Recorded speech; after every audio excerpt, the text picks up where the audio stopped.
राष्ट्रवादी काँग्रेसचे प्रदेशाध्यक्ष तथा रायगडचे खासदार सुनील तटकरे यांच्या नेतृत्वावर तसेच अलिबाग मुरुड रोहा विधानसभा अध्यक्ष आणि जिल्हा परिषदेचे प्रतोद अमित नाईक यांच्या कार्यपद्धतीवर विश्वास व्यक्त करत सारळ ग्रामपंचायत परिसरातील शेतकरी कामगार पक्षाच्या अनेक कार्यकर्त्यांनी मुंबई येथे राष्ट्रवादी काँग्रेस पक्षात प्रवेश केला।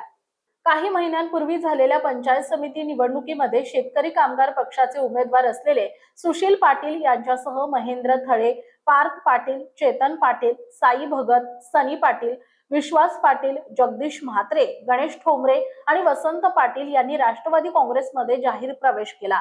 यावेळी राष्ट्रवादी काँग्रेसचे यावेळी शेकापचे ज्येष्ठ नेते सुशील पाटील यांनी आपल्या भावना व्यक्त करताना सांगितले की गेली 38 वर्ष शेतकरी कामगार पक्षात प्रामाणिकपणे काम केले, पक्षवाढीसाठी सातत्याने योगदान दिले। मात्र पंचायत समिती निवडणुकीच्या उमेदवारी प्रक्रियेदरम्यान पक्षाकडून वारंवार नाराजी आणि अडचणींचा सामना करावा लागला।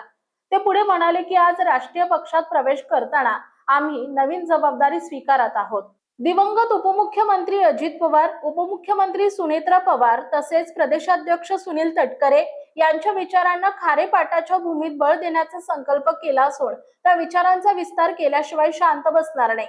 या प्रवेशामुळे सारळ आणि परिसरातील राजकीय समीकरणांमध्ये बदल होण्याची शक्यता व्यक्त होत असून शेतकरी कामगार पक्षाला हा मोठा धक्का मानला जातोय।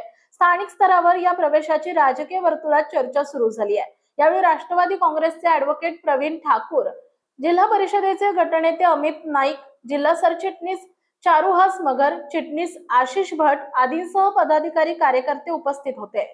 आज माझ्या आयुष्यातला खूप हा भाग्याचा दिवस आहे। गेली 35 ते 38 वर्ष इमामी इतबाराने शेतकरी कामगार पक्षाची सेवा केली, परंतु मला पंचायत समितीची उमेदवारी देताना देखील पक्षाकडून कित्येक वेळा कुरकुर करण्यात आली आणि खरोखर मला आज वाटतं की काहीतरी आज एक राष्ट्रीय पक्षामध्ये प्रवेश करत असताना अजितदादांचे विचार, सुनीत्रा वहिनींचे विचार, माननीय तटकरे साहेबांचे विचार हे खारेपाटातील भूमीमध्ये रुजवल्याशिवाय आम्ही आता शांत बसणार नाही। प्रतिनिधी अमोल कुमार जैन।